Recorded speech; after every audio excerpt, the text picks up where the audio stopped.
דבר נוסף, צריך שמירת העיניים ברחובות, במיוחד בקיץ שזה נורא והיום, הרחובות נהפכו לחוף ים. פעם בחוף הים לפני 100 שנה הגויות התלבשו כמו הרבניות בתקופת משה רבנו. אתם לא מאמינים? אני שמתי תמונה בדף פייסבוק שלי, גויות בחוף הים בשנת 1900, ככה שמלות כאלה עד לכאן סגור ומטריה מסתובבות, מקוסות כובע, מקוסות מכף רגל עד ראש. אם היית אומר מי אלה, היית אומר רבניות גדולות, תראה איזה צניעות, גויות. היום אתה הולך ברחוב בארץ הקודש, מה הולך שם? אי אפשר לפתוח את העיניים, אי אפשר ללכת ברחוב.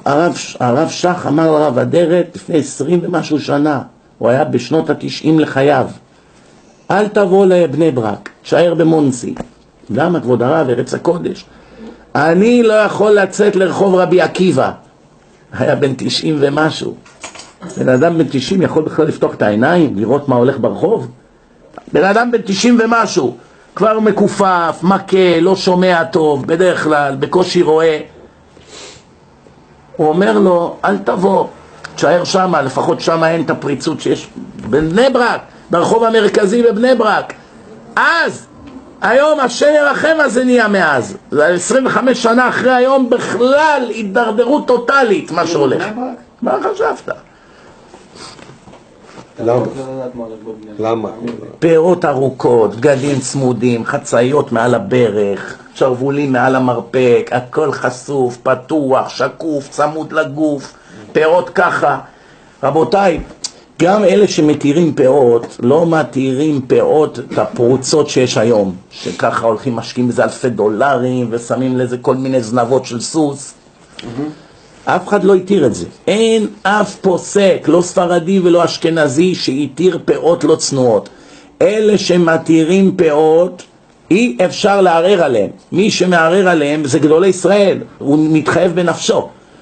וגם אם תבוא ותגיד, הרב פלוני או הרב אלמוני דיברו חזק מאוד באופן כללי נגד פירות ואמרו דברים חריפים, באותה מידה יש גדולי ישראל שהתירו פירות וצריכים להיזהר. אנחנו לא יכולים לשים את עצמנו בין הררי עולם, ההר הזה נגד ההר הזה, ואנחנו פרושים קטנים ומביעים דעות.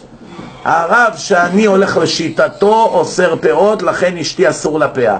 ואתה בן דוד היקר שלי הולך לפי הרב הזה, הוא הרב שלך בכל, והוא פוסק שזה מותר, אין בעיה. אבל אלה שפסקו שמותר, בחלומות הכי שחורים שלהם לא דמיינו שיעשו כאלה פאות שמגרות את היצר הרע וגורמות לחוסר צניעות פי 1000 יותר ממה שהיה לפני הפאה. עכשיו תשמעו טוב, מה פירוש המילה צניעות? בת ישראל שיוצאת לרחוב צריכה לעשות כל שביכולתה לא להתבלט לעיני הגברים ברחוב. מותר לה להתבלט לעיני בעלה בחדרי חדרים, מצווה. כמה שיותר יותר טוב, היא ובעלה, שלום בית, הרמוניה, יחסים אינטימיים, הכל מצווה. איך שהיא יוצאת לרחוב או לחצר הבית, אסור לה לצאת בגילוי ראש, אסור לה לצאת בכל מיני דברים שאסור. היא כבר ברשות הרבים, שמסתכלים עליה מהרשות הרבים, מהמרפסות, צריכה להיזהר. יכולה להפסיד את הכתובה שלה, זה לא צחוק. אבל הדבר, אני אומר לכם, גם אם אישה תבוא עם פאה קצרה מאוד וצנועה, בצבע סגול. סגול. זה צנוע או לא? מה אתם אומרים? לא. אבל זה קצר וחלק ולא פרוץ.